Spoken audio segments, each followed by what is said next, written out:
자, 일주일이 좀 넘은 것 같습니다.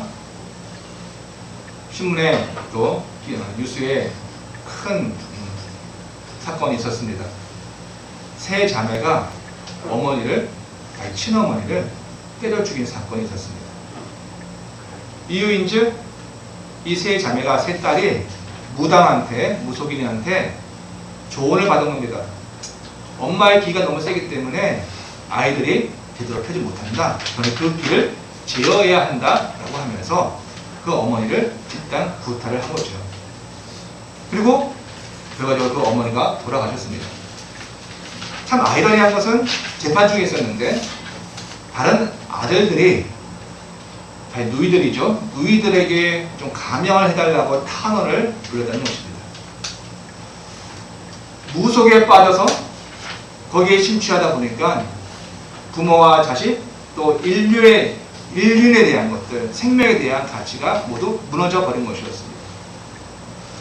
여러분, 샤머니즘이라고 하는 무당 접신에 그렇게 느껴버리면 인생이 윤리가 없어집니다.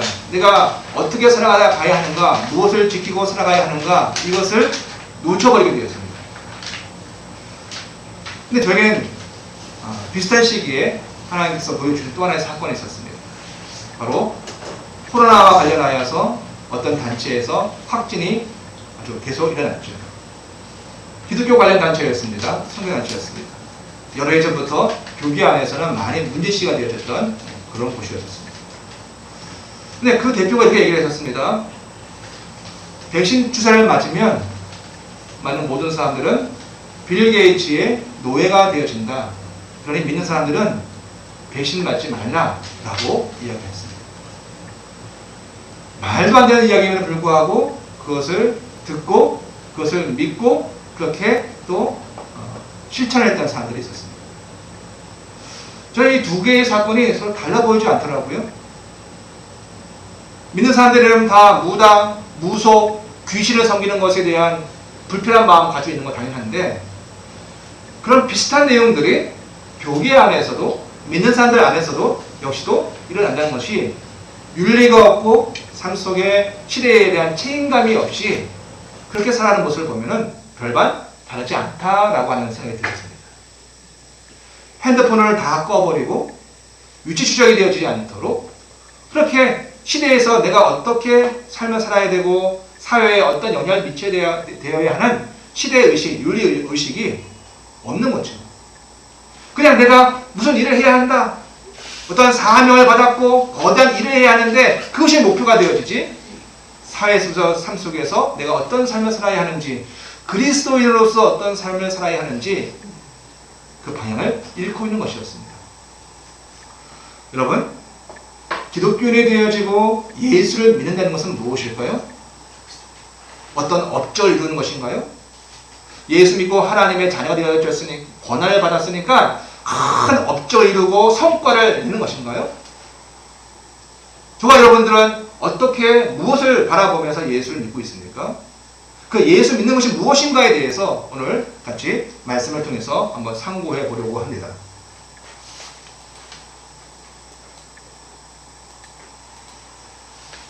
여러분, 마태복음 기준으로 해서 오늘 예수님의 행적 쭉 살펴보고 있습니다. 그러다가 오늘 드디어 예수님이 뭔가를 행하십니다. 드디어 일을 하시기 시작한다는 말입니다.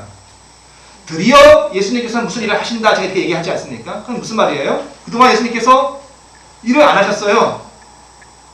세례 요한에게 세례를 받으셨고 그리고 아무 일도 안 하셨습니다. 성령에 끌려 광야에 가셔서 또 거기서 마귀에게 표현으로는 시험하는 자에게 또 사탄에게 시험을 받고 승리하셨습니다. 시험을 통과하셨습니다. 넉넉하게 통과하셨습니다. 그런데 그럼에도 불구하고 아직 일을 하지 않으셨습니다. 지난주에 보았죠? 예수님이 그 다음에 어디 가셨습니까? 이방 땅에서 빛이 솟구쳐 오른다 라고 하는 그 이사야서의 예언을 성취하기 위해서 예수님께서 가신 곳이 바로 갈릴리 이방인들이 함께 살고 있는 그곳, 거기에 그 중에서도 가버나움에 가셔서 거기에 거주를 하셨습니다. 그렇게 사셨던 예수님이셨습니다. 아직 뭔가 그리스도의 사역이라고 하는 본격적인 어떤 일들을 시작을 하지 않았던 거죠. 그렇게 준비하신 사역을 오늘 우리가 읽은 본문에서 예수님 드디어 일을 시작하시는 겁니다. 근데 여기에 우리가 한번 물어봐야 할 것이 있습니다. 그렇게 잠잠히 그렇게 오래 숙고하고 준비하신 예수님이 뭔가 일을 딱 시작하신다. 그럼 그 첫 번째 사역은 1번 사역은 2번, 3번, 4번, 5번, 100번 사역과 다 똑같은 것인가요? 아니요. 예수님의 이 첫 사역은 예수님이 무엇을 중요시 여기는지 그 중요시 여김에 대한 것이 아주 집중적으로 녹아있는 것이기 때문에 굉장히 중요한 사건이라고 할 수 있죠. 그렇게 준비하신 주님의 사역이 무엇이었는가 우리가 오늘 본문의 말씀을 통해서 한번 보아야 합니다. 그런 면에서 마태가 우리에게 들려주는 오늘의 사건은 예수님 전체 사역, 마태복음을 기준으로 하면 28장까지 가는 모든 사역 중에서 가장 중요한 사역이라는 힌트를 우리에게 주는 것이 할 수 있습니다. 여러분, 이 땅에서 우리가 크든 작든 권력을 잡으면 뭔가를 하지 않겠습니까? 힘이 있으면 뭘 하지 않겠습니까? 집안에서 제가 압이라고 하는 그 권한이 주어지니까 뭘 하지 않겠어요? 합니다. 아파트에서 동대표를 하면 하든지, 아니면 동창회장에서 회장을 하든지, 아니면 궁적으로 나아가서 서울시장이나 대통령 같은 어떤 권한을 가지게 되어지면 사람들은 그 권한을 가지고 나 권한이 있어 하는 게 아니라 그걸 가지고 뭔가를 하게 되겠죠. 그 사람이 어떤 일을 하느냐에 따라서 그 권한을 어떻게 사용하느냐가 달라질 겁니다. 한번 더 본질적으로 들어가 볼까요? 여러분, 우리는 사람이라고 합니다. 사람이 뭐가 있어요? 사람이라고 하는 권한이 있어요. 인권이라는 권한이 우리에게 있습니다. 사람이라고 하는 것 자체가 권한이에요. 이 땅에서 우리가 짐승, 개, 돼지가 아닌 사람이라고 하는 존재 그 자체가 우리에게 권한을 주고 있는 것이죠. 그것을 가지고 있는 것이 인생입니다. 너무나 자연스럽게 누리고 있기 때문에 내가 무슨 권한이 있나?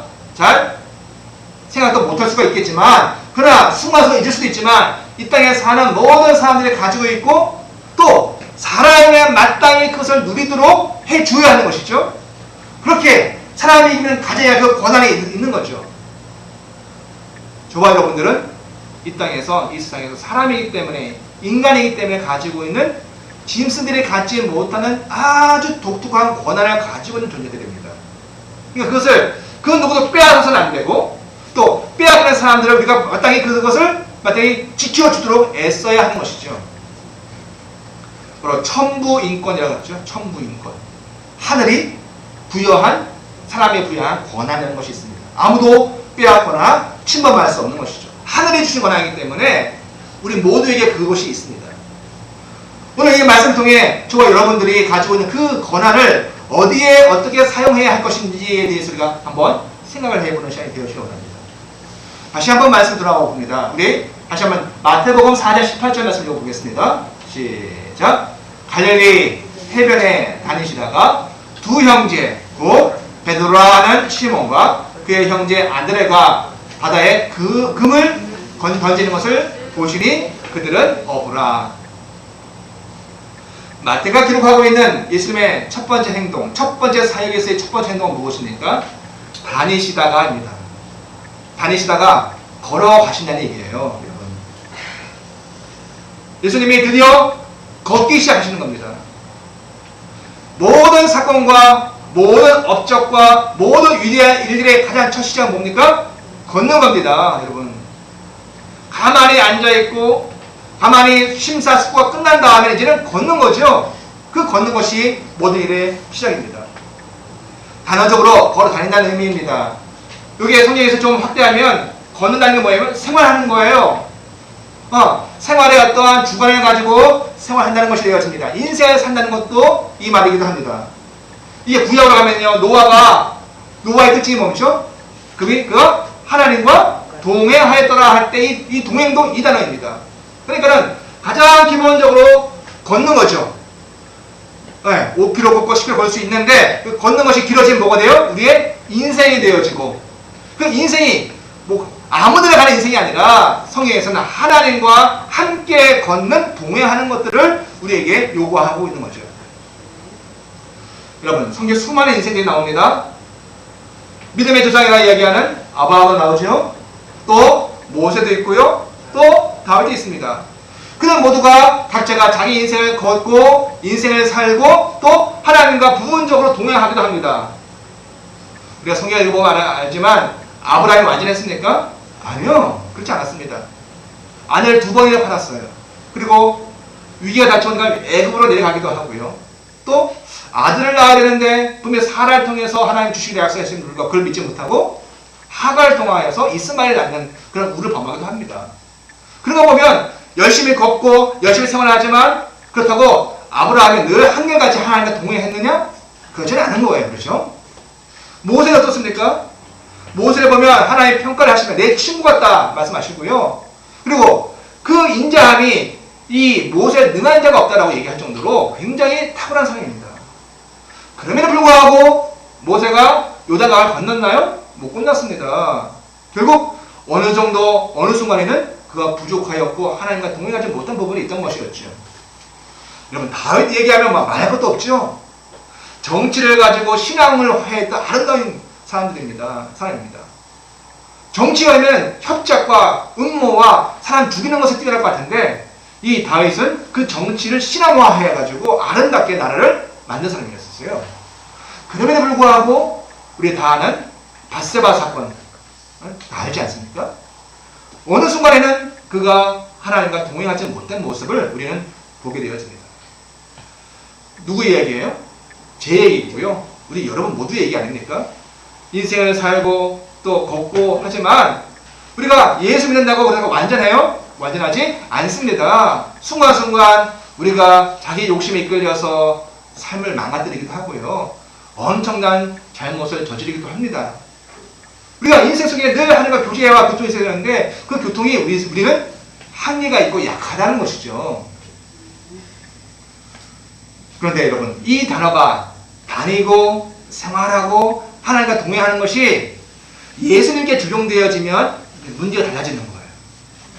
인생은 부분적으로 하나님과 동행하고 부분적으로 영적인 생활을 하지만 예수님은 그분이 곧 하나님 자신이셨고 이 땅에 하나님의 나라를 완성하기 위해 오신 분이셨기 때문에 그분은 예언의 완성이고 믿음의 완성이기 때문에 그분은 모든 다니시는 것이 삶을 사시는 것이 그게 다 신앙이었어요.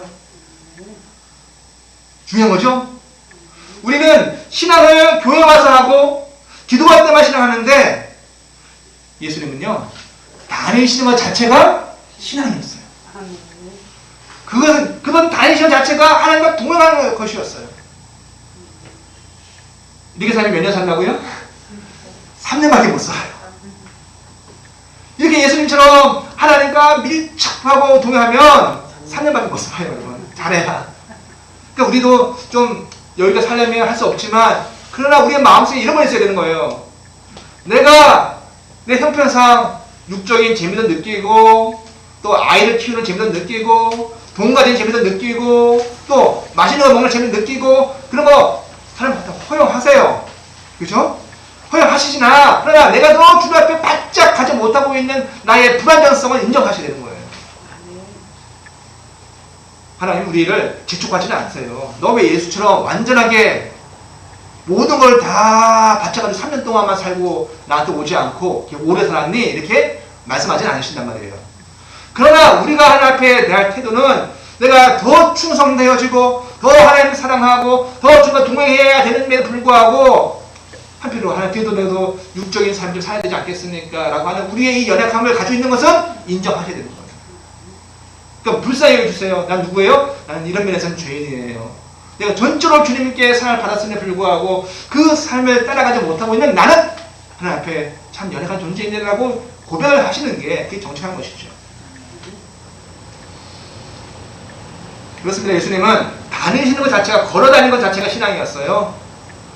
그러니까 지금 여기에 첫 번째 사역에서 예수님이 갈릴리 해변을 다니시다가 걸어가신다는 것은 그냥 산보 가신 게 아니에요, 여러분. 아우 졸리니까 가서 어디야 잠 깨려고 하면 다녀봐야지. 풍광이 좋으니까 풍광 좀 보러 가야지. 이렇게 다니신 게 아닌 거예요. 그렇죠? 예수님이 가신 것은 이유와 목적이 있는 겁니다. 그렇죠? 머리 식히려고 산책하려고 또는 원하지 않았는데 우연히 발생한 사건이 아니란 말입니다. 예수님께서는 지금 하나님의 예정대로 지금 당신이 계시한 자리에 또 당신의 일을 하고 계시는 겁니다. 그래야 누굴 만날 수 있어요? 그래야 시몬과 안드레라고 하는 소위 첫 번째 제자를 만날 수 있는 거예요. 하나님의 큰 세계는 이게 결정되어져 있고 예정되어져 있고 약속되어져 있는 겁니다.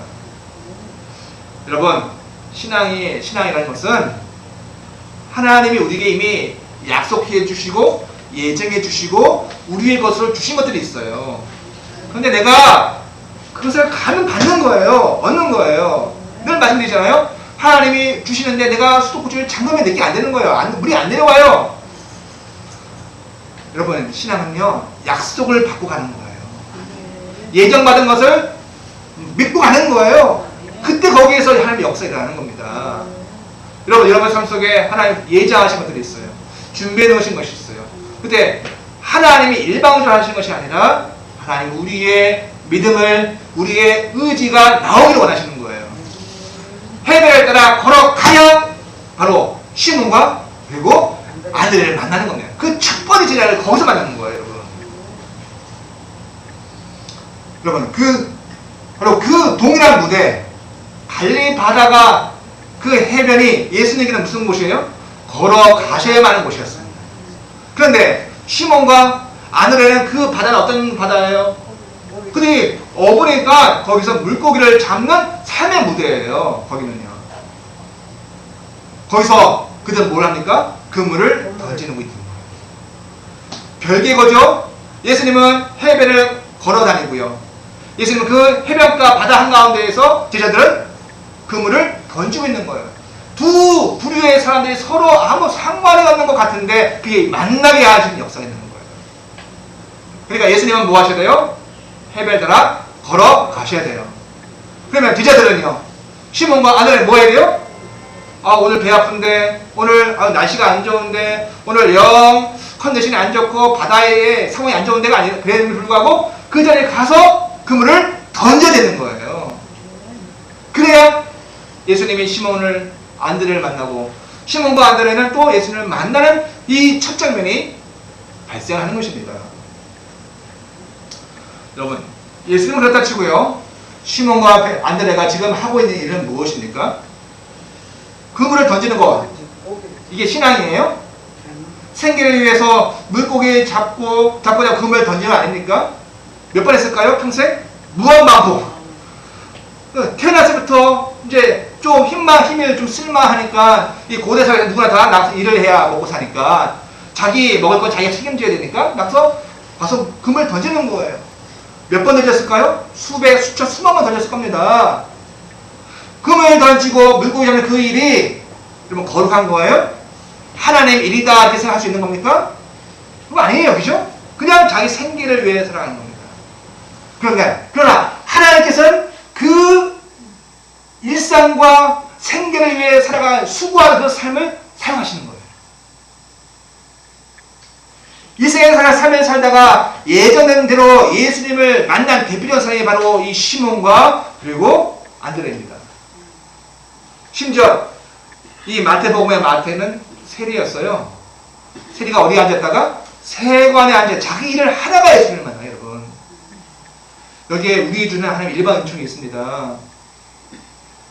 우리가 이 세상과 다 속되고 하는 거 귀찮고 이거 해가지고 뭐 돈 얼마나 벌겠어? 이러저런 이유 때문에 생계를 다 포기하고 제일 좋은 건 빨리 예수님 만나기 좋은데 라고 하면서 신앙이라고 생각하는 것들을 꿈꾸고 있는 경우가 있는데 그게 옳은 것인가요? 그렇지 않아요. 하나님 우리에게 말씀하시기를 그것이 우리의 육적인 눈으로 봤을 때 완전한 건 아니지만 그게 충성하기를 원하는 것입니다. 시몬이 베드로가 끊임없이 그물을 던지듯이 그리고 비어 있는 그물을 다시 땡겨 다시 수박하듯이 그 일을 하고 있어야 되는 거예요. 여러분, 우리 모두 이런 은혜가 있기를 원합니다. 시몬과 안드레가 그물을 던지는 일을 무한 반복하며 살다가 그 공통된 장소 바로 어디예요? 바로 그 갈릴리 바다에 예수님이 오셨을 때 만나는 거예요. 이게 결정적인 사건이 아니다 할지라도 이것이 시작이 되어져야 하는 것입니다. 나의 일상 속에 내가 수고하고 애쓰는데 근데 거기에서 문제가 생겼을 때 내 이성과 내 지식으로 도무지 이해되지 않는 일이 분명히 일어나거든요. 근데 그것을 하나님의 은혜로 알고 깨닫는 겁니다. 자, 누가복음을 가보시면 여러분 마태가 잠잠히 이야기하지 않는 이야기들을 이야기하고 있죠. 허경주. 자, 허경주 3절 읽어보세요. 누가복음 5장 3절.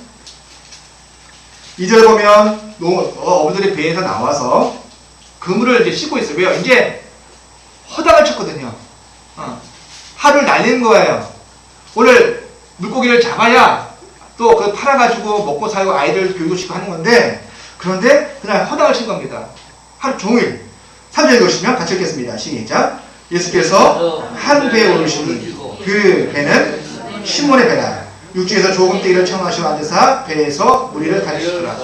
예, 누가복음 좀 자세히 이야기하고 있죠. 마태복음에 없는 장면. 예수님이 배에 올라가신 거예요. 그리고 거기서 뭐 하셔요? 해변에 있는 무리들을 향하여서 거리를 두시고 하나님의 말씀을 가르치신 겁니다. 근데 그 말씀을 마치시고, 자 4절 읽겠습니다. 시작. 말씀을 마치시고 시몬을 이르시되 깊은 데로 가서 그물을 내려 고기를 잡으라 말씀하시는 거예요. 자, 원래 예수님의 직업이 뭐였죠? 목수였습니다. 그건 시몬, 나중에 베드로라 일컬어지는 이 시몬의 직업이 뭐예요? 어부예요. 물고기는 누가 전문가예요? 예, 어부가 전문가입니다. 시몬, 베드로가 전문가예요. 근데 누가 누구의 코치를 해요? 예, 목수인 예수님이 어부인 시몬에게 물고기 잡는 방법을 코치하고 있는 겁니다. 여러분, 가로 열고 닫고 내 마음속에 생각. 참, 이렇게 얘기하겠죠? 자, 그때 5절의 시몬의 대답입니다. 시작. 시몬이 대답하여 이르되 선생님, 우리 밤이 새도록 수고하였으되 잡은 것이 없지만은 말씀에 의지하여 내가 그물을 내리다 하고. 자, 한번 끊어봐요. 보겠습니다. 선생님, 우리들이 밤이 새도록 수고하였습니다. 여기서 두 가지 선택할 수 있어요. 우리의 경험, 내가 밤새도록 물고기를 잡았습니다. 그러니 이제 더 이상 오늘은 안 되는 날입니다. 그런 말 하지 마세요라고 할 수도 있는 것이고요. 오늘 베드로처럼 시몬처럼 그렇지만 하고 잡은 것이 없지만은 말씀에 의지하여 그물을 내리리다라고 선택할 수 있는 거예요. 비전문가의 말인데 그분의 말을 듣고 있는 거예요. 지금 원래 어떻게 보면 이 시절 보면은 참 잘 안 맞는 이야기이죠. 자, 그런데 결과가 들렸어요. 누가복음 이야기합니다. 6절에 시작. 그렇게 하니 고기를 잡은 것이 심히 많아 그물이 찢어지는지라. 베드로가 말합니다. 내가 말씀에 의지하여 그물을 내리리이다 했더니 그 결과가 그렇게 하였고 고기가 심히 많이 잡혔고 심지어 그물이 찢어지는 정도가 되었다는 거예요. 그래서 7절 보면 혼자 안 되니까 여러 사람을 불러드리는 겁니다. 자, 그때 8절 읽어보겠습니다. 시작. 시몬 베드로가 이를 보고 예수의 무릎 아래 엎드려 주여 나를 떠나소서 나는 죄인이로소이다. 여러분, 이게 무슨 말이에요? 베드로가 지금 여기서 누구 살인죄를 졌나요? 사기를 쳤나요? 공부에 협박을 했습니까? 근데 죄인이래요. 이게 왜 나와요? 이런 말이 왜 나옵니까? 여러분, 예수님을 만나는 첫 번째 준비는요, 우리가 원래 내가 해야 할 일을 열심히 하고 있는 거예요. 그죠? 어부는 늘 하는 대로 열심히 오늘도 그물을 던지고 있어야 되는 거예요. 그때 주님이 오실 때 만남에서 그 일어납니다. 그런데 여기 중요한 게 뭐냐면 그게 중요한 게 아니라 그 다음 중요해요. 뭐예요? 내가 도무지 이해할 수 없는 일들이 그분을 통해 일어나는 거예요. 근데 그게 뭘 들어와요? 내가 얼마나 연약하고 약한 존재인지, 내가 평생 어부라 하고 내가 그 누구보다 잘 안다고 하는 자기 자신에 대해서, 자기 업에 대해서 완전히 습득하고 있다고 하는 자기의 그 생을 초월하는 그 누군가의 것에 의해서 나는 모자르고 약한 온전함에 대해서 떨어져 있고 미치지 못하고 있다는 것이 죄이거든요. 그 죄인이 우리가 아는 거예요. 여러분, 우리가 성도가 살다 보면 내가 가지고 있는 지식, 내가 가지고 있는 원래 주어졌던 뭐 백그라운드, 거기에 비해서 하나님께서 부어주어서 지금의 나를 살고 있는 것들을 경험한 분들이 있습니다. 근데 이게 자신한번 내가 열심히 살았어가 되어질 수도 있고요.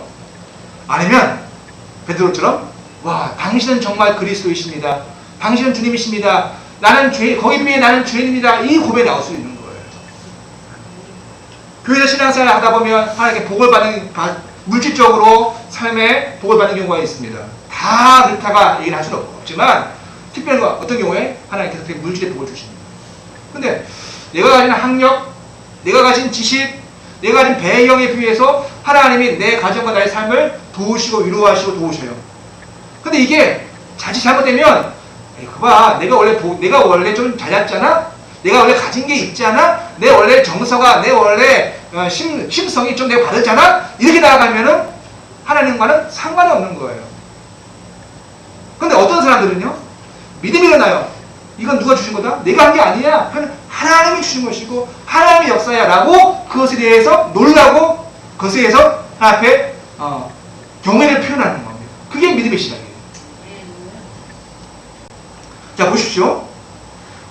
베드로가 하는 말이 나를 떠나서, 왜요? 너무 존귀하시고 그러니까 베드로가 이 순간 아는 것은 모든 이 바다의 물고기까지 다 주관하시고 있는 나와는 너무 비교되어지지 않은 분이라는 걸 알고 있는 거예요. 그래서 나를 떠나세요. 나는 주인이 나와 이 미치는 자와 같이 있지 마세요 라고 이야기를 할 정도가 되는 거죠.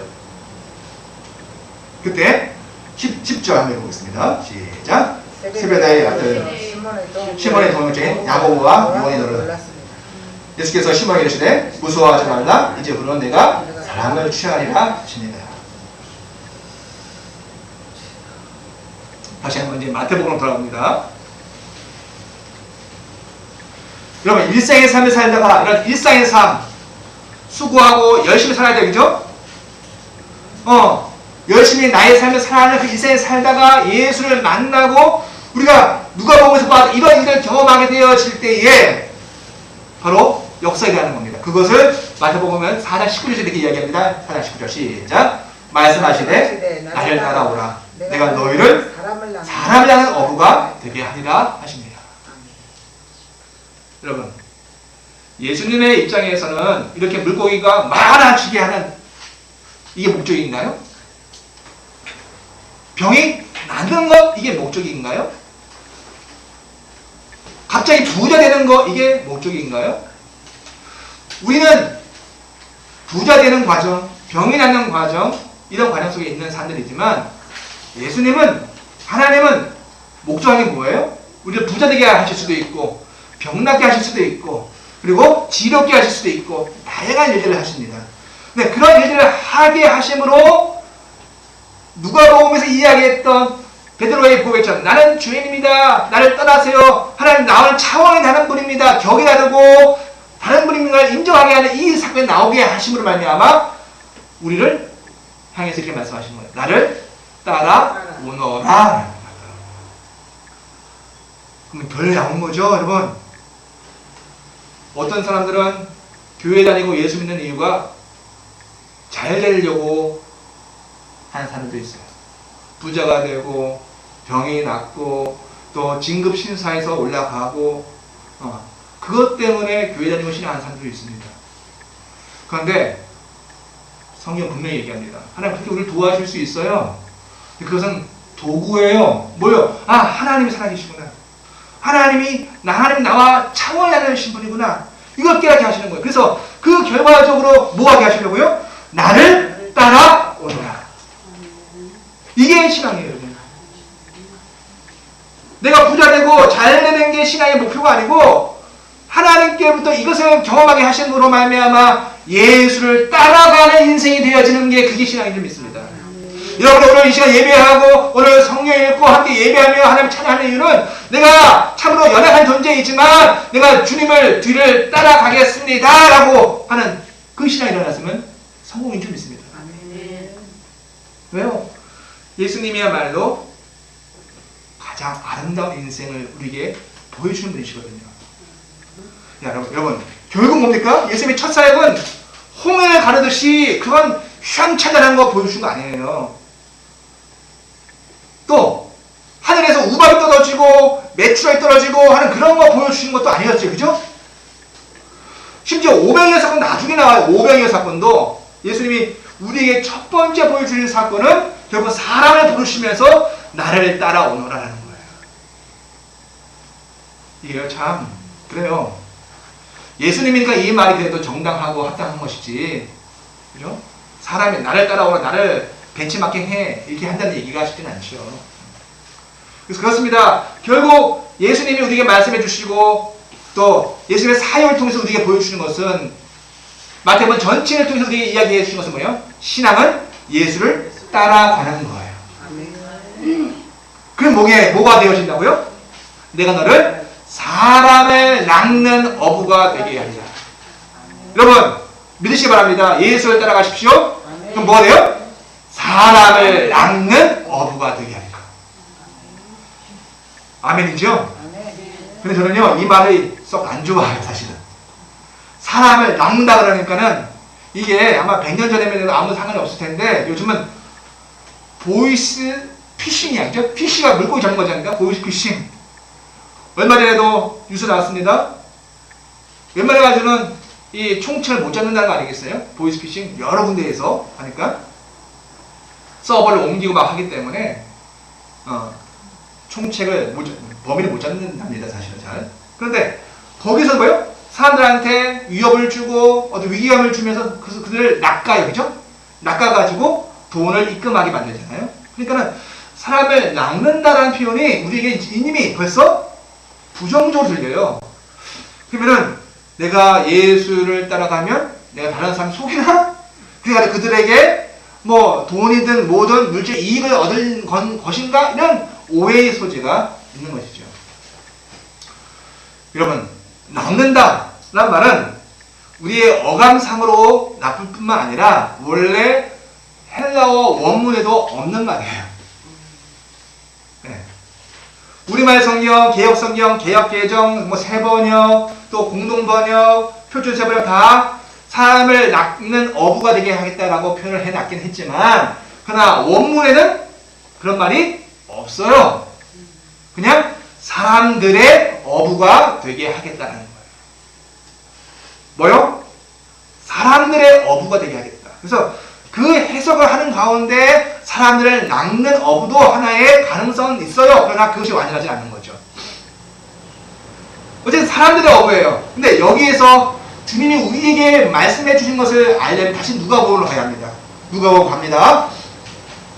자, 누가복음 9장, 아까 5장 9절이에요. 다시 한번 읽겠습니다. 시작. 이는 자기 및 자기와 함께 있는 모든 사람들이 고기 잡은 것을 말미암니라. 10절까지 읽겠습니다. 시작. 세베대의 아들로서 시몬의 동업자인 야고보와 요한도 놀랐습니다. 예수께서 시몬에게 이르시되 무서워하지 말라. 이제부터는 내가 사람을 취하리라 하십니다. 마태복음, 마가복음에서는 너희가 사람을 낚는 어부가 될 것이다. 또 너희가 사람들의 어부가 될 것이다. 원문은 그런 겁니다. 그렇게 얘기했지만 누가복음을 어떻게 한다고요? 내가 사람을 취하리라. 취하리라가 영어는 캐치예요. 잡는다는 뜻이죠. 잡는다. 그런데 이 캐치라는 말을 구약 성경을 쭉 훑어보면 무슨 말인가 하면은 그들을 살도록 붙잡아준다는 얘기예요. 전쟁이 났는데 거기에서 적들에 의해서 사륙을 당하고 죽일 위기에 있는 자들을 붙잡아서 살게 한다는 뜻이에요. 그러니까 예수님이 단순히 사람을 붙잡는다, 사람을 홀꿔서 낚는다는 얘기가 아니고 예수님이 제자들에게 얘기하시는 거예요. 이렇게 너희가 이제 사람의 생명을 보존해 주는 자가 될 것이다. 여러분, 예수 따라가면 뭐가 됩니까? 예수 따라가면 그 사람은 사람들의 생명을 보존해 주는 자가 되어집니다.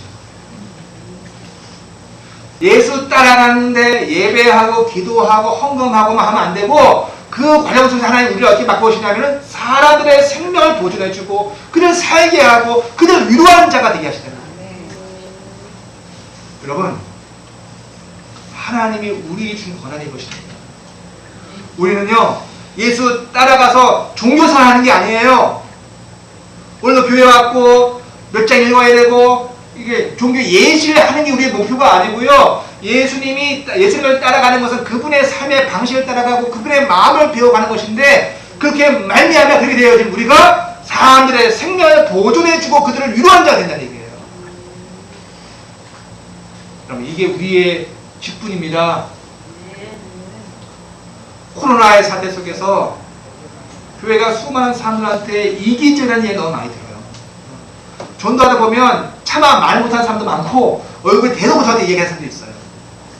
그런데 많은 것들을 우리가 변론하고 다시 고쳐줘야 할 것도 많이 있습니다만, 그런데 우리가 다시 한번 생각을 해봐야 돼요. 한쪽으로는 내가 종교생활을 하고 있는 게 아닌가, 내가 예수를 따라가고 있는가? 그렇다면 나는 사람들을 그들의 생명을 보존하고 그들을 지켜주는 자들인데 나는 지금 무엇을 하고 있는가? 예수 따라가면서 성경을 많이 알고 있고 내가 새벽에 기도하고 있고 무엇 하고 있다라고 하는 것만 있으면 안 되는 거죠. 그것은 결국 진짜 내가 예수를 따라가고 있다면 나는 어느새 사람들의 생명을 세워주고 지켜주고 그들을 보존해주고 그들을 위해 기도하는 자가 되어집니다. 여러분이 오늘 여기까지 어떻게 봤어요? 수많은 우리보다 앞선 사람들의 예수를 따라간 자들의 수고를 통해서 우리의 생명이 영원한 생명이 보존되어졌듯이 예수님 오늘 우리에게도 요구하실 겁니다. 마태복음은요, 많은 주제가 있긴 하지만 그 중에 하나가 제자도예요. 뭐라고요? 제자도. 예수님의 제자는 어떠하여야 하느냐? 이거예요. 여러분, 예수님을 따라가십니까? 그러면 사람의 생명에 관심을 가지고 그들 위로하시는 우리 모두가 되어지길 원합니다. 오늘 말씀했습니다. 여러분, 맨 마지막 20절에 보면 그들이 곧 그물을 버려두고 예수를 따르니라 했습니다. 우리가 성경만 봐서는 헷갈려요. 19절에 뭐라고요? 19절 다시 읽어보시면 말씀하시되 나를 따라오너라 이렇게 말씀하시잖아요. 그렇죠? 그랬더니 마지막 20절에서 제자들이 그들이 곧 그물을 버려두고 예수를 따르니라. 예수님이 따르라고 했으니까 쟤들이 따른 거잖아요. 근데 이게 조금 자세히 봐야 됩니다. 예수님께서 말씀한 나를 따라오라 할 때에는 이게 뭐냐면은 내 뒤에서 오라는 얘기예요. 여러분, 예수님 뒤를 따라가는데 무조건 1m 사이 간격 두고 따라가는 겁니까? 어떤 사람은 1m 바짝 따라가는 사람도 있겠고, 허리가 긴 사람은 50m 뒤에 따라갈 수도 있어요. 아장아장 걷는 아이들은요 100m 뒤에서 따라올 수 있는 것이죠. 예수님의 허용치는 내 뒤에서 따라오라는 거예요. 그런데 여기에 나온 20대 제자들은 어떻게 해요? 예수님을 따르니, 이 따르니라는 것은 헬라어로 아쿨로세오라고 해서 이것은 예수님과 밀착했다는 거예요. 함께 예수님과 잠을 자고 같이 음식 먹고 노숙을 함께 다니고 완전히 동거했다는 이야기입니다. 이야기는.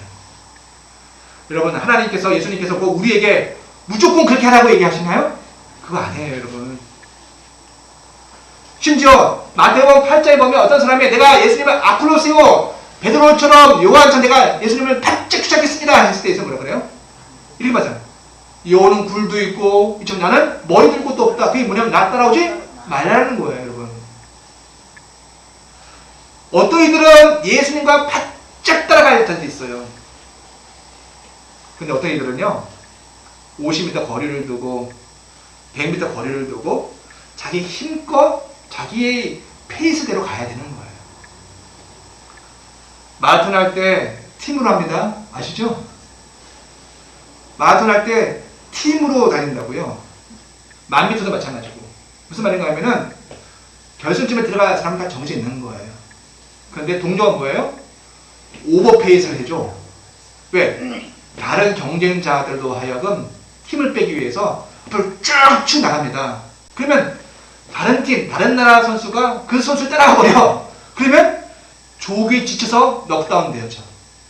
근데 진짜 우승을 하는 선수는 처음부터 자기 페이스를 딱 가지고 착착 가는 거예요. 누가 막 1m, 100m에 11초 달리씩 가도 자기는 자기 나름대로 가는 거예요. 여러분, 우리 모두가 주님께로부터 나를 따르라, 내 뒤에 오라고 부르신 자들입니다. 어떤 이들은 어떤 순간에 순교의 현장까지 가가지고 그렇게 주님을 따르는 자들도 있겠지만, 어떤 이들은 100m 또는 1km 멀찍이 두고 자기 에너지, 그러나 주님의 사랑은 똑같거든. 그렇게 따라가는 것이 좀 있습니다. 사랑하는 성도 여러분, 꼭 전임으로 예수님 사역을 하는 것만이 신앙은 아니에요. 우리 각자가 자기의 형편, 그러나 최선을 다해서 주님을 사랑하는 것이죠. 뭘 놓치면 안 돼요? 주님을 따라가는 것을 놓치면 안 돼요. 제가 전도하다 보니까 어떤 분은요, 목사님한테 실망해가지고 마음이 무너져 버렸어. 얘기를 들어보니까. 그래가지고 지금 신앙을 거의 잃어버린 상태에 있더라고요. 그분은 누굴 쫓은 거예요? 목사님. 예수를 쫓은 게 아니라 눈에 보이는 목사님을 쫓았어요. 그분의 인격, 그분의 말을 쫓아버렸어요. 그럼 그럴 수도 있어요. 우리가 누굴 쫓아야 돼요? 예수님을 쫓아야 합니다. 목사가 설교하지만 목사 따르는 것이 아니라 목사를 통해 증거되어야 될 하나님 예수님을 쫓아가는 것이 우리는 있습니다. 그럼 우리 모두가 뭐가 되어야죠? 비록 1m도 있고 100m 거리를 두고 가는 갈증이 있어도 우리 모두가 사람들을 살리는 어부가 될 줄 믿습니다. 이 복이 우리에게 있습니다. 기도하겠습니다.